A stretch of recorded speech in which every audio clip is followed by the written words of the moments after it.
There's no rules, no limits here. So Okay, so Sean was just about to talk to us set about the room. what we're going to do right? this evening. Set the stage. Well, set the stage. So I find it interesting that we have a relationship with so many different things. And I think a lot of times we talk when we talk about relationships, we think we're romantic or we think our kids are a mom or a dad. But we have a relationship with so many concepts and things like ourself, like our mind, like our happiness. And so when Michelle and I were kind of brainstorming, we're like, how could we provide the most impact for people that we can, right? Because we're very heart-centered impact people, and we love to joke around and be stupid and silly, but we really want to make a difference in the world. And so, we were playing around with the concept of he said, she said when we were jamming out. And we thought, like, what if we just gave a platform for people to talk about the different relationships they have and give them a place to learn and grow and elevate in those relationships? One of my belief structures is that everybody does the best they can. And the minute they know better, they do better. So we wanted to give a platform for people to know better, to have better relationships with blank. So tonight is about our relationship with happiness. And how can you improve your relationship with happiness on purpose? And that's what he said. So now I'm going to hand it over to what she said so she can give her version of what we're doing today. And I actually have a pretty little PowerPoint, if I can share that, because I've done a lot of research. Like PowerPoint. Yeah, I know. That way you don't always have to look over here. Look over here. I'll give you pictures.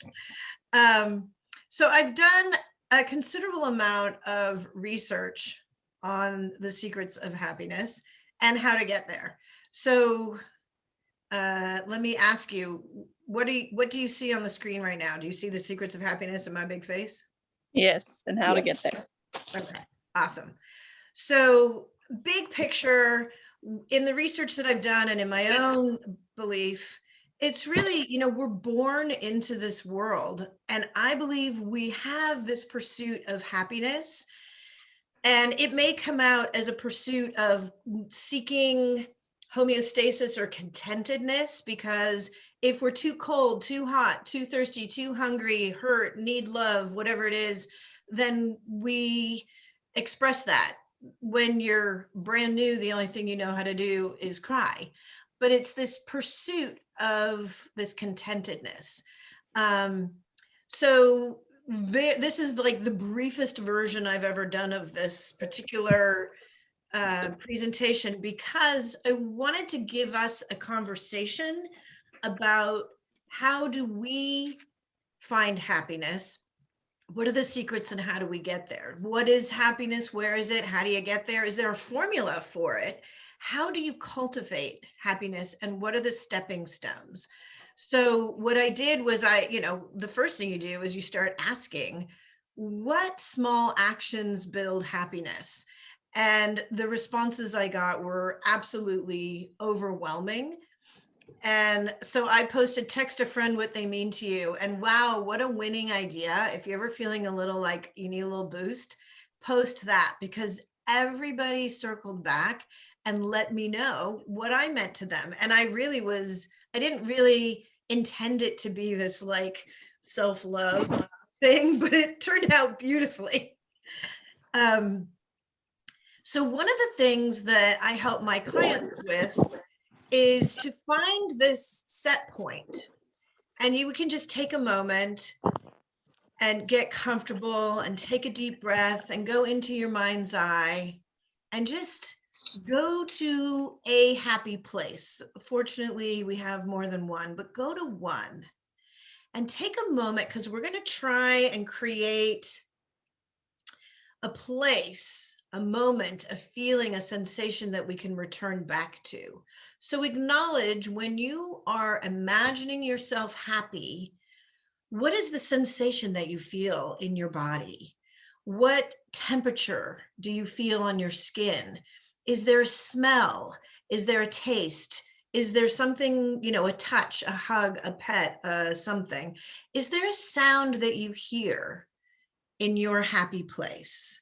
Who is around you, or do you have a sense of being an individual? What color is happiness? What shape does it take? And where do you hold this sensation in your body? So now in your mind's eye, secure that so you can come back to it at any moment. And with a deep breath, lock that in so that you know at a moment's notice, you can return to your happiest state. So Sean will introduce himself in a little more detail. I'm Michelle Hoffmann, an international best-selling author of both personal and professional books. The reason that I got into this was, after an illustrious professional career in finance and biotech and medical publishing in the Department of Medicine at Stanford, my husband passed away. And I did not want to be the invisible old lady in the back of the room wearing black and crying all the time. I wanted my image to still be super confident and capable, and I still wanted to be a difference maker. So I haven't actually seen the Scarlett Johansson version of the Black Widow, but that kind of empowerment, and for me to be able to share that kind of empowerment and capableness and confidence that you've got it going on because you actually do, not just because it's a Facebook version of you, is what I was going for and ultimately achieve. And now I help others. So tonight we're talking about happiness. How do you define it? And people say you have to have your health, your friends, your family, a purpose, lack of expectations, love, freedom, contentment, just a freedom from anger and resentment, puppies, children, innocence, a flying feeling in the chest and a smile from the inside, gratitude, art, all of these different definitions of happiness come to the surface. And happiness is something philosophers have been pursuing and discussing throughout time. And there's always this pursuit of happiness. Is it a pleasurable or satisfying experience? And then it's like, well, where does one find happiness? And how do we get it if we don't know where it is? So then I reached out to seek the philosophy of monks. And the monks say that happiness is in your mind. So they ask, are you having a good day? And if you are, why? What made today a good day? And then you realize that if happiness is in your mind and you can determine your day as a good day, you can then ask yourself, would you like to have a good day tomorrow? Or would you prefer a bad day? Or how about the day after? So you have some influence over this. And the reality that they were putting forward is that happiness is in your mind. And much of the time, your mind is like a balloon in the wind being blown. And if you allow that wind to blow your happiness in an area that makes you happy and pleased and content, then you'll be happy. But if you allow that thought pattern and your mind and your happiness to blow you into an area that isn't what makes you happy, then you're not happy. And this then, if the reason your experience was happy depends on circumstances, then it's you putting your happiness in the hands of others. And is that really what you want to do?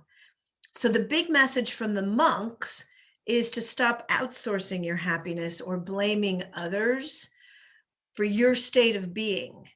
Because if you're making it someone else's responsibility, then your happiness is unstable and elusive, and you'll always be chasing it. And it's always going to be reliant on somebody else who may be uncertain about it.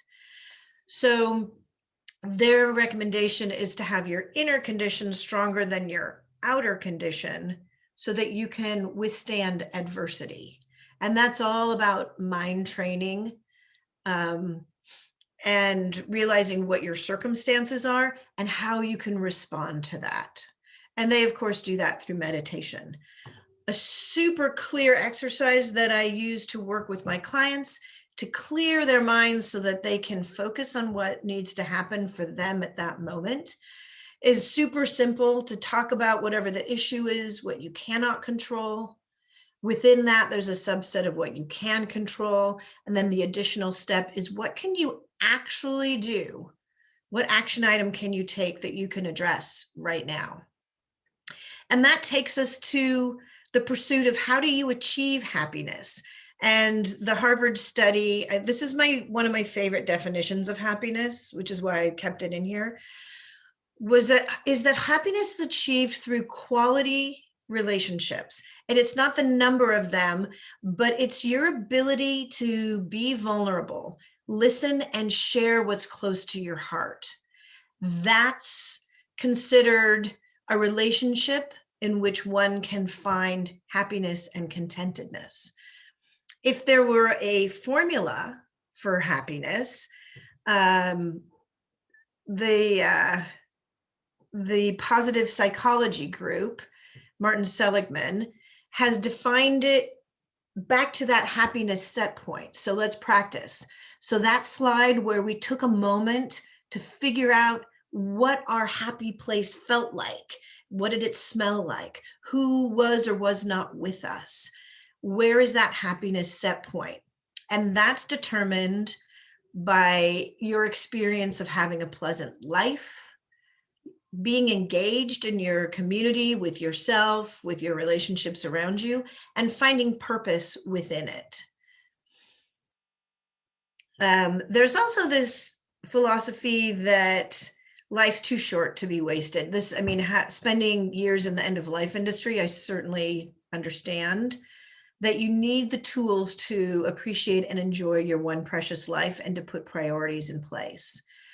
What we tend to do in our life is we set these goals that are further out so that we are inspired and motivated to achieve education, to see the world, to fall in love, to get fame and name and wealth.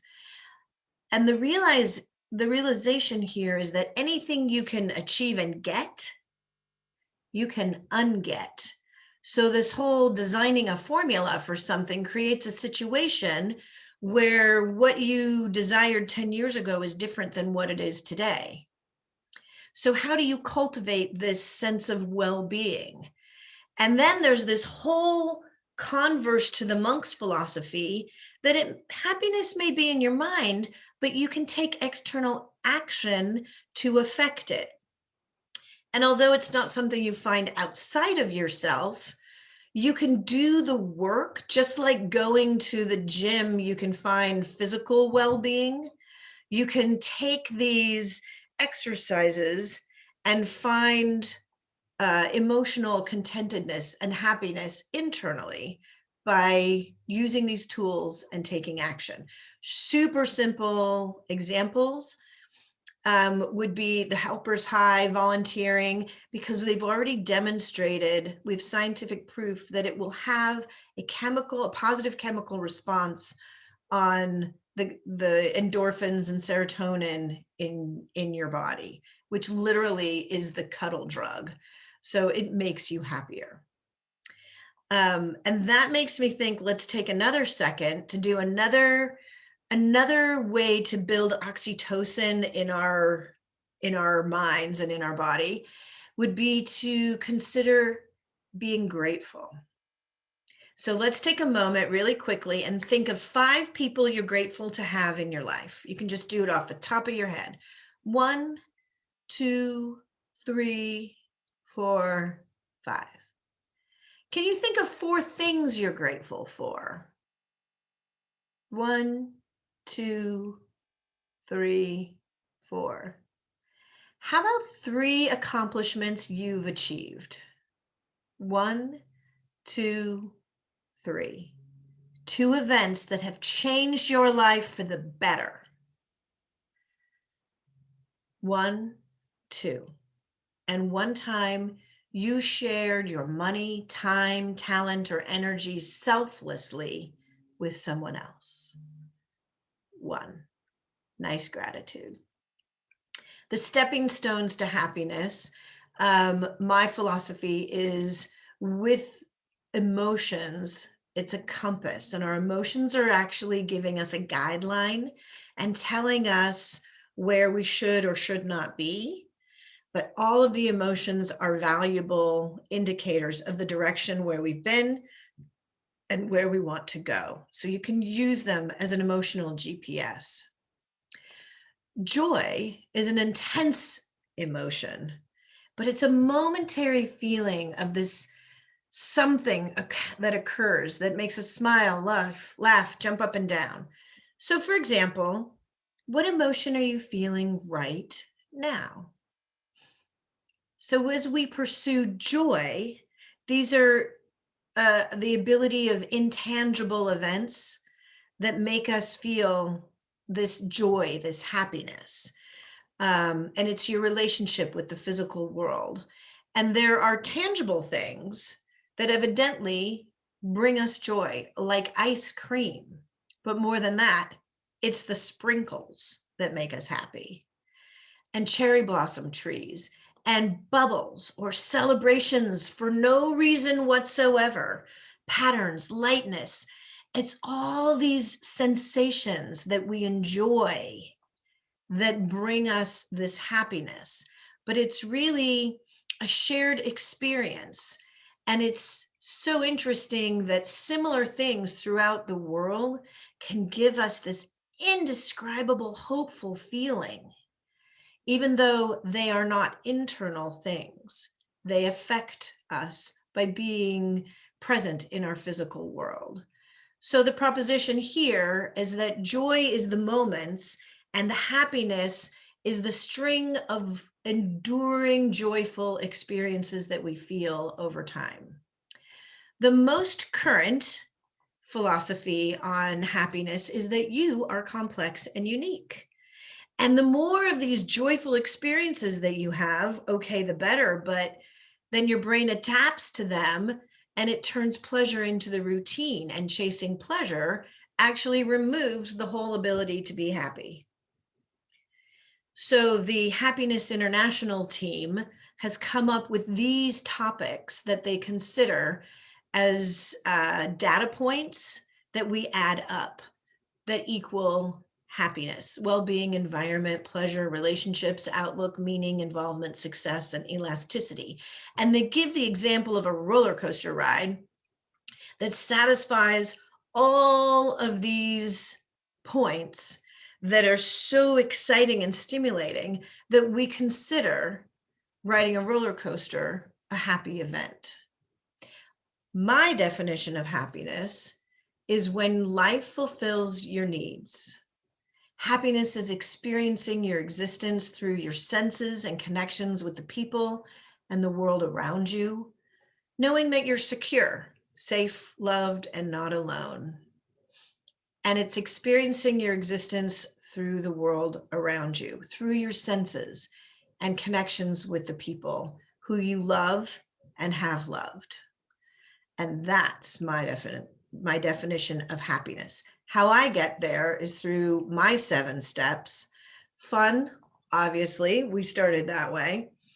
And it's easier to have fun when there's enough stability in your life through career, revenue, resource. Having those things safe and secure gives you the stability to relax and let go and have a good time.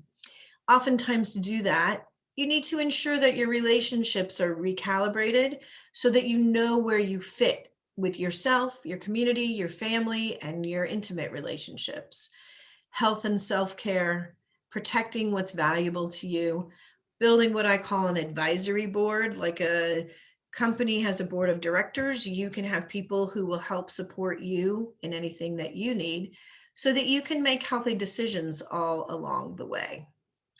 And that is my definition in the fastest version I've ever given of this presentation, of what, where, and how to find the secrets of happiness and how to get there.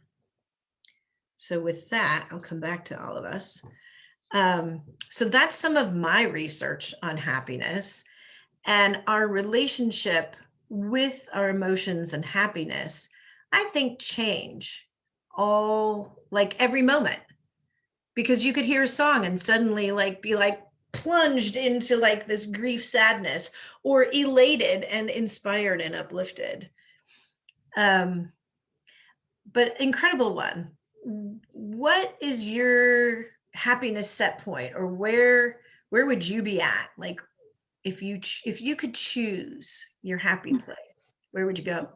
The beach at night in the pitch black with the moon and no one else there. Nice. Yep. Nice. It's interesting that you say that, because I have one of my happiest moments was in a very similar place. I love going to the beach and walking on the beach after getting my kids to sleep, and someone else is in the house with them, knowing they're safe and sleeping and quiet, and I can just walk the beach peacefully and look for seashells with a flashlight and just hear the ocean waves without seeing anything around me.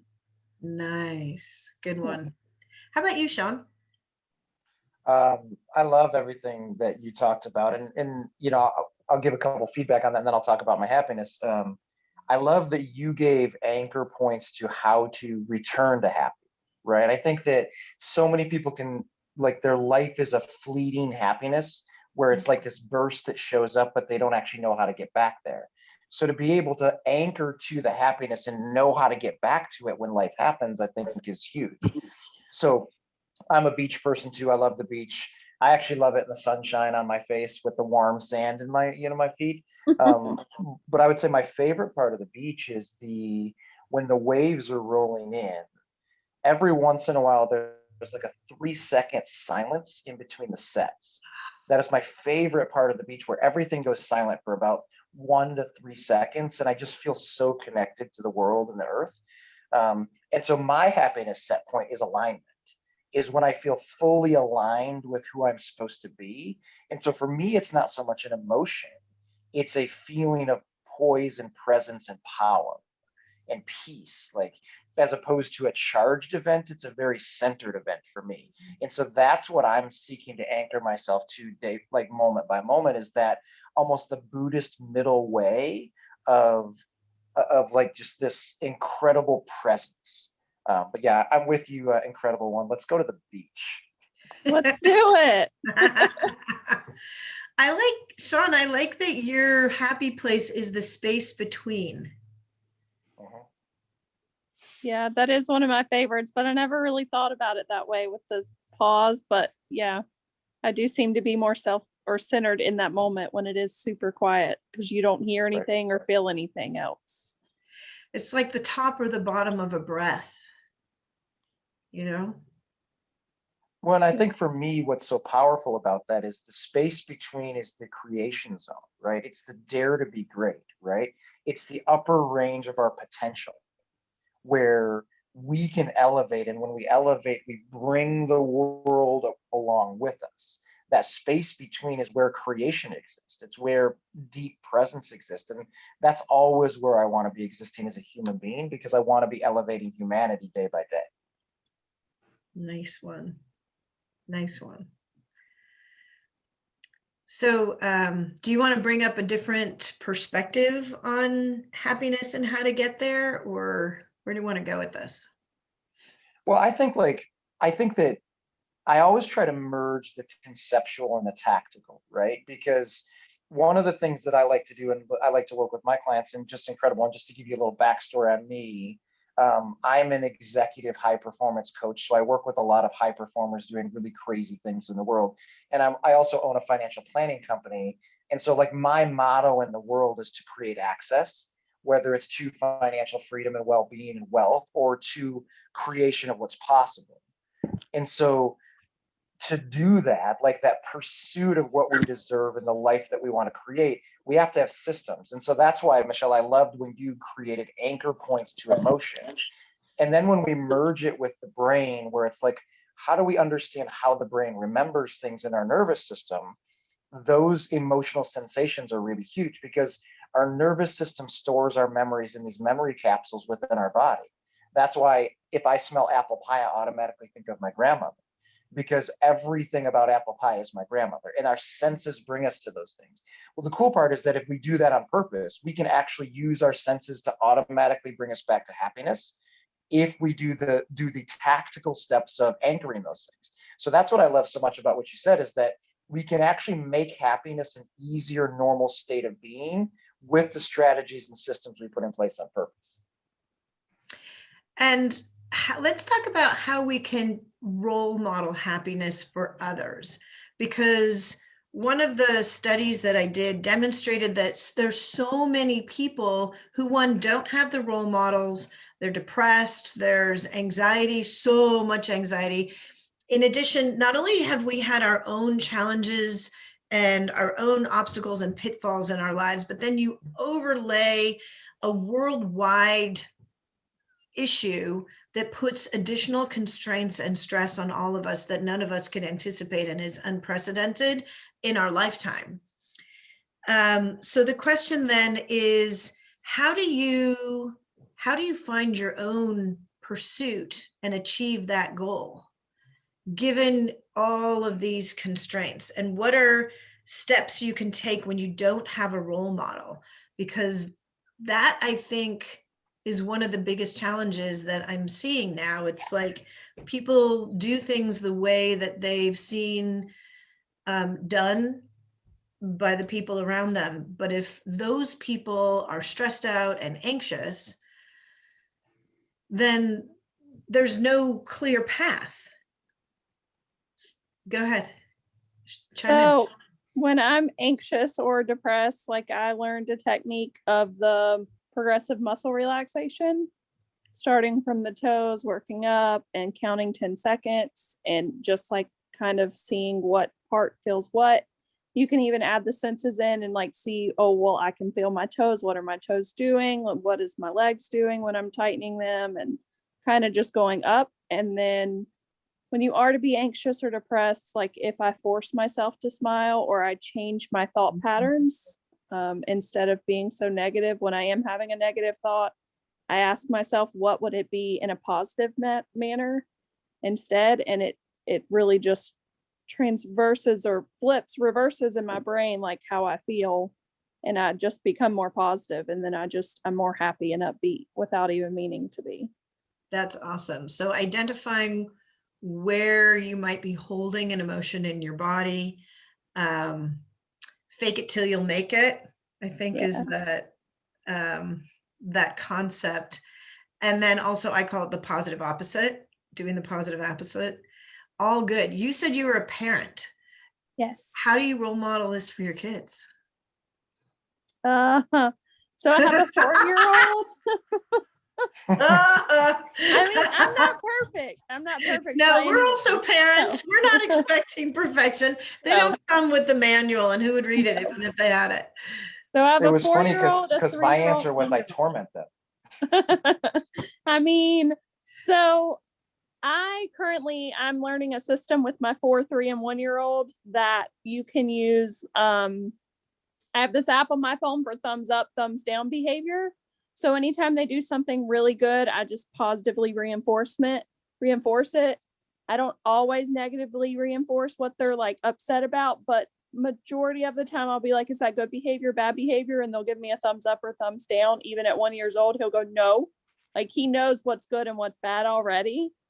And even when I'm angry, like we listen to Daniel Tiger a lot, because Daniel Tiger, when I'm mad or feeling sad, and there's songs to go with them, or when I'm using the potty and I'm upset about this, like there's just all different ways of reaching to the children. And then my 4-year-old has sensory, so she's like really intact with her emotions and her feelings, and she'll kick her legs or she'll scream and tighten her fists, and she's just like, I'm so mad. And we just kind of have to take a deep breath and we count to 10, or we count backwards. I'm trying to get her to learn that. That's hard for a 4-year-old to count backwards. Yeah. But she will count to 10, and we count deep breaths in between each number, and that seems to help. And if she notices that I'm angry, it's the same thing. It's, Mommy, are you mad right now? Yes, I'm mad. Well, what can we do, Mommy? And I'm like, okay, let's just count to 10. Let's put on Mommy's favorite song. Or we usually just, she calls it Jesus music, but we'll put Jesus music on, and that just seems to calm her soul when she listens to it. So we'll scream it at the top of our lungs, or we'll just get in the car if we want to scream. And then she's like, okay, I'm better. And we just come inside and it's all better. So we're learning coping mechanisms as she gets older. Nice. Yeah. So some of my favorite things about what you're talking about is you're sharing your values with your kids at a really young age. A game that I will invite you to play if you want to. We call it Sad, Mad, Glad. And your kids are at pretty much the perfect age for Sad, Mad, Glad.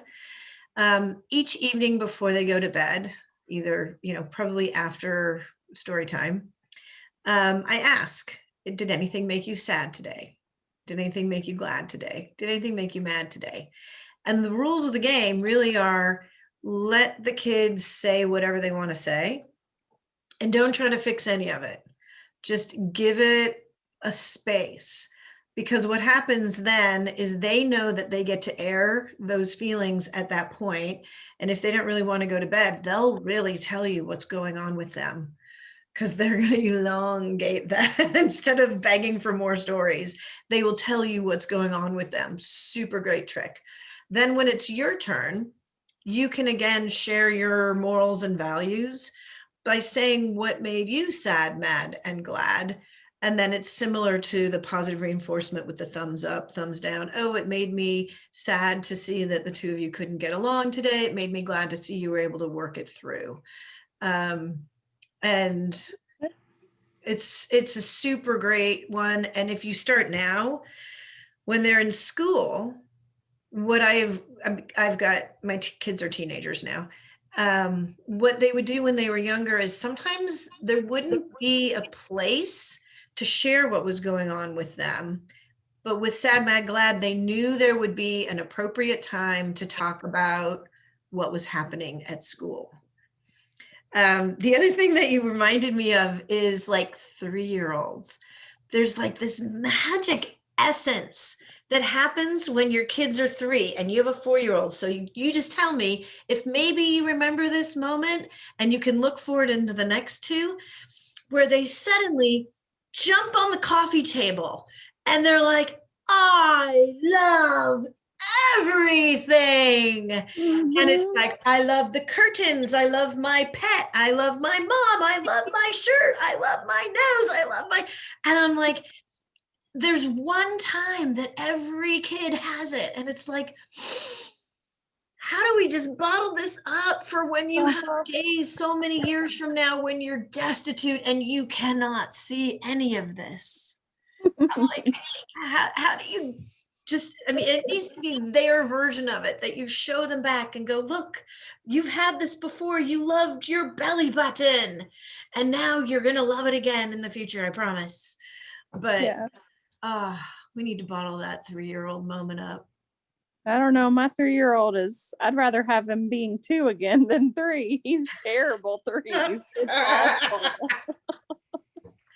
Establishing independence, are we? Yes, he's a daredevil, and it's me, I do it. Okay, you do it, go for it.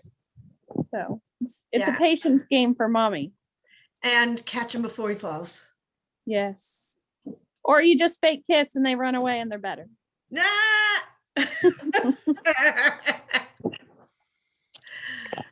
The old cootie kisser trick. We had that. Well, what I loved, incredible one that you were talking about, is you're starting to model and give your kids a foundation for the mastery over their nervous system, right?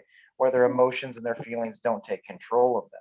The other thing I thought that you did was really beautiful, which was the biggest key I ever found out. Well, I'd say the second biggest key I ever found out as a parent, which is parent with questions, not statements. Because when we ask a question, we're inviting their brain into the solution. Yeah. Because how the neurology of the brain works is that the minute you ask a question, your neurons don't have an established answer, so they can't fire in their normal ways. And so they have to scramble and regroup to create new neurological connections. So you're actually changing the chemistry of their brain every time you ask the question. And then when you reward it with that positive affirmation, you're strengthening that connection. You're training the path of least resistance in their brain to be more of an elevated way of thinking and feeling that helps them move forward. So it's beautiful. You're parenting beautifully. Thank you. I basically do sad, mad, glad. I just don't use those words. But we actually kind of do that method. We have a 25-minute drive home from daycare. And what did you do today? How was your day? What did someone upset you today? Did someone make you mad or sad? Like, I'll ask questions, and she just, when she gets in the car, today I had an Easter egg hunt and we did this, and mommy, I'm so happy I won the golden egg. Like, she just went all into her emotions and explaining. And then she came home and opened the eggs, and she was like, I'm so mad. There's gummies in here that I can't eat yet. And then she got the golden egg and she opened it and she was like, I am so happy. I found $1. And I was like, okay. Like, she just loved it. So I'm kind of using that sad, mad, glad, but I don't do it at the specific time. I just do it whenever it seems to fit, when their mindset needs it right now, when they need it, understand things. Right. Super good. So, incredible one that we have titled you. If Sean and I could wave a magic wand and answer a question or give you guidance to the answer, what would the question be? Anything in your life or someone else's?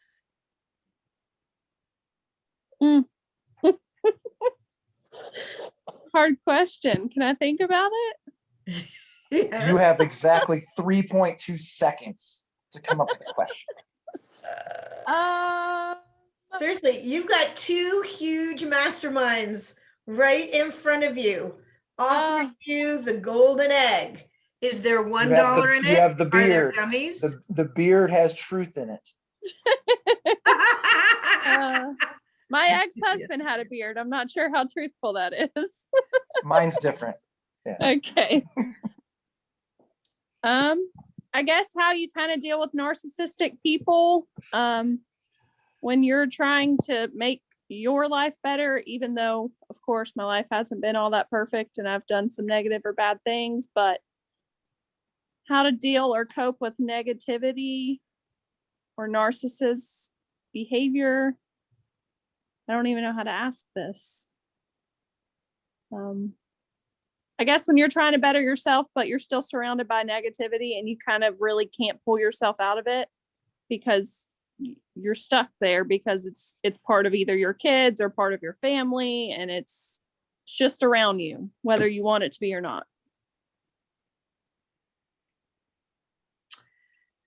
Want to go? You want to? He said, she said. Go for it. Oh, I absolutely. No, wait. Incredible one gets to decide. I will give you. She said. I will give you a tactical step to deal with narcissism, and then a personal protective step to help you in the process, if that's fair. So the tactical step with the narcissist is, you have to decide in every conversation with a narcissist, what is the anchor point that you want to bring them back to all the time? Because what they're going to do is try to distract you or manipulate you to feel in control of the conversation. Because at the end of the day, the narcissist only wants to feel in control. They are satiating their own ego and their own insecurities by creating a power construct focused on them. And so if you are like, say you want to talk about dishes, like we'll just pick dishes. Whatever they say, you're like, yeah, but dishes, yeah, but dishes, yeah, but dishes. And your job is to always bring them back to that, because it doesn't allow them to take control over the construct of the conversation. Right now, it's incredibly frustrating, but it gives you one focused anchor point so you don't get lost in all their BS of what they're trying to do to make you feel awful about being a human being. Right. I like it. Right. So now the other piece is for you emotionally as a human being. One of the things that we have to be aware of is what is for us and what is not for us, or what is ours and what's not ours. And so when I'm communicating with somebody, I'm thinking about what's for me and what's mine and what's not, because the energy can get blurred, especially when it's with our family, right? And so we just have to be aware of what's for us. Now, on top of that, I divide everything up into 3 categories. What can I control? What can I influence if my skills are good enough? And what can't I control at all? And so I want to live in where I can control, and I want to focus on improving my skills so I can influence more things. But the minute something goes into I can't control, I just put it on the shelf. It's like, all I'm going to do is create frustration for myself there. And so if you can kind of set up a boundaries, parameters, gating system in your own mind and emotions. Is that for me or is that about them? And is it in an area I can control or influence? Like those are the only areas you should be existing in or putting energy towards, no matter what the relationship is. Okay. Because say it's your mom, and I don't know anything about your relationship with your mom, but if she didn't have the title mom, you would treat her differently. And so that title influences us to be more vulnerable, not the quality of the human being. That's why these boundaries within ourselves are so important, because we always set boundaries internally before we set them externally. Does that help? It does. Thank you. You're welcome. She said, very similarly, I love the example of, does this belong to me? Because a narcissist is really putting a penny in the gumball machine to try and get the gumball out. And if there's no gumball coming out, they're going to stop putting the pennies in. I actually don't know the last time I could pay a penny for a gumball, but I'm showing my age. And the other example of that, as Sean was saying, is this message actually intended for me? Or is this message something that you're saying to better yourself? Narcissism is traditionally a sense of fear and uncertainty and insecurity. So by gaining their ability to push other people, or as Sean was saying, gain control, they need control of something. So not only can you, like I gave it was a little fast, I can give you a copy of this, but the example of what can you not control in a situation, what can you control, and what action can you take to clear your mind of what's going on. But giving them some control over something that doesn't have control over you is another tactical approach to that. I do a similar exercise where, and it might be a really nice one for you, to identify the roles that you've held in your life, to identify the roles that you hold in your life right now, and then also just have a discussion either with somebody you care about, who you trust, us, of the roles that you'd like to step into. And when you have a crystal clear understanding of who you are, anyone can say anything, and it simply won't hold any value if it's not going to support you and propel you forward. When you have a very clear focus, it's like walking the tightrope and you know where you're going, and any of these distractions will not distract you because you have a clear, well-lit path that you're following. So disconnecting who you are and the impact that other people have around you, I call recalibrating relationships, and knowing where they fit. So my example traditionally is somebody in third grade who was really important to you. The two of you hung out together all through class, at lunch. You might have had sleepovers, gone to camp, you studied, you had after school events, but that person may not even be in your life anymore. It doesn't diminish the value of the experience that you shared in your lives together. It means that on the spiral of who you are in your relationships around you, in your circle of trust in third grade, they were in the center. And now we've pushed them out here. They're still fantastic. If you saw them on Facebook or whatever, you might be happy to know that things are going on in their life, but they're way out there. So if somebody is approaching you, and let's just say a UPS or a FedEx delivery comes to your door, and they're delivering a package that does not belong to you, would you sign for it? No, it doesn't belong to you. So as Sean was pointing out, does this belong to me, or is this a package intended for someone else? You don't sign for what doesn't belong to you. When it's an intimate relationship with somebody you know and care about, it's harder. But when you know your role and that the outcome is not dependent on whatever is going on with them, it's easier to take a step back and say, let them spin their own webs around themselves, but it isn't going to affect you. And just give them the facts, because you can't shake emotions based on facts. So just present the facts. Like Sean was saying, bring it back to dishes, dishes, dishes. Bring it back to black and white. Bring it back to the binary. Give them control of something that is not going to, that you're not tied to the outcome with, so they have some sense of control. Those are some ideas that I would have. Okay. Awesome. Thank you. He said, she said on narcissism. There you go.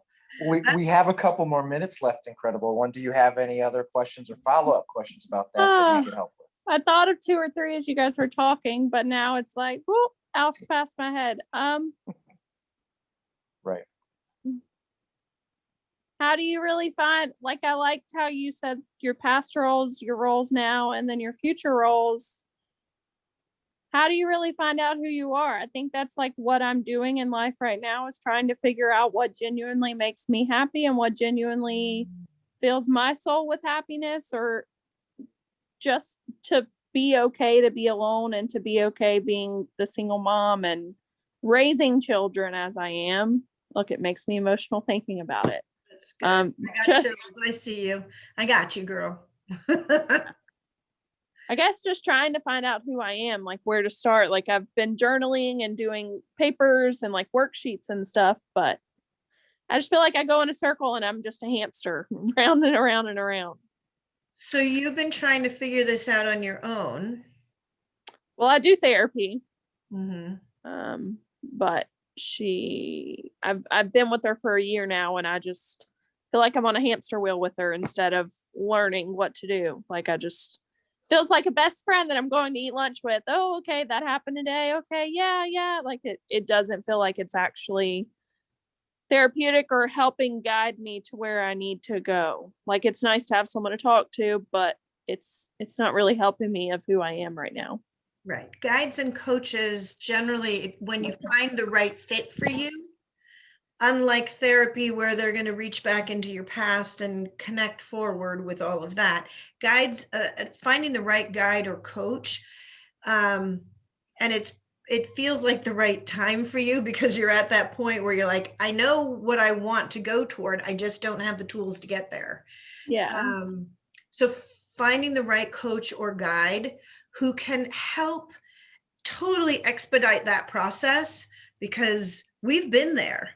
In fact, Sean and I have put together methodologies and systems, and working with coaches, guides like us, gives you the insight and wisdom very quickly, because we've got it set up so that, and I went very quickly through like the pyramid of the life worth living process.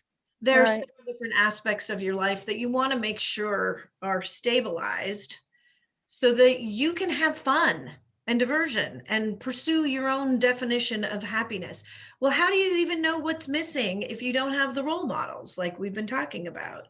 Right. And you authentically care. You're a really good parent. And what we've just learned is that now you're head of household and you're the sole parent. Yeah. That is really hard. It is. I know about that. And that's why, for me, that's why I wrote the Life Worth Living book, because it was like, wow, I did not see this coming. And now here I am. I need to do everything. And when you're busy taking care of everyone and everything, who's taking care of you? Yeah. So super simple process, and it's fun activities that one builds on the other, so that they all, by the time you've got all the exercises done, you have what you need in place. And then you get to have the fun of implementing it, and you have support with people who know how to help adjust that and navigate, so that you can, one, create that vision for yourself in your life, because you have one precious life. What are you going to do with it? And how long are you going to wait to do something? Right. Yeah, I don't want to be 50 years old and be like, man, I'm miserable. Can I be happy now? Yeah. What is I the don't want to do that. Remember the slide of it's like what achievement do you need? Did you need to graduate? Do you need to have traveled the world? Do you need to be famous? Do you need to have a certain amount of money? What is the thing that's going to say and be more important than living your life to the fullest? Okay. That's what that is. The only thing that I would add to that is something you can do starting immediately. And this is one of the most foundational skills I've seen from working with my own kids to my friends to people who own $100 million companies. And it plays on every single level. Stack small wins every day. One of my mentors says the most important thing of success and happiness is acknowledge and celebrate your progress and your wins every single day. So if you take out a notebook and at the end of every night, you're like, what are 2 or 3 wins I had today? And you just track it and track it and track it and track it and track it and track it, you'll eventually have 5, then 50, then 100, then 1,000. So that anytime you feel down, you can go read those and say, well, if I did that, I can do this too. Everything Michelle said about bringing the right people around you, the most foundational transformation in my life is when I invited the right people into my life and I gave them permission to tell me the truth. My life took off after that. But the thing you can go do today is you can get a success notebook and stack small wins every day. Okay. Now, the secret is it forces your brain to look for them, and then you can create emotional momentum of movement in your life on purpose. Because it's great to be happy. It's even better to be happy on purpose. And Yeah. create accomplishments binders for the kids too. The easiest Oh, way 100%. I did it was I got binders with those plastic sleeves. And whenever they got a certificate of something, I would just put it in there. And it was there. It was not every single piece of artwork, because with 3 kids, those add up for you. But put them on the fridge so that they know they went up at one point. Or I've got these frames that accept massive amounts of artwork. So whatever was, premiered in the season was in the front. But these accomplishments binders, when my husband passed away and we had incredible challenges, I could pull these out and say, look what you've accomplished. So doing it for the kids too is a really big gift. Awesome. Sean, do you want to close this up and then we'll stop recording and then we can speak to the incredible one-on-one? Yes, absolutely. And I actually have to jump off. I have a call with one of my clients in a second. But yeah, just so this is He Said, She Said. And every week at this time, which will be 4 p.m. Pacific time, 7 p.m. Eastern time, we are going to tackle and dive into our relationship with one aspect of your life. Today it was happiness. And moving forward, it will be your mind, it will be your habits, it will be your health, it will be your relationships, it will be your money.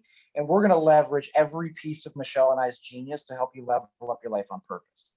So feel free to come back next time, Incredible One, because we are going to be here every single week talking about He Said, She Said, and we're going to level up your life on purpose.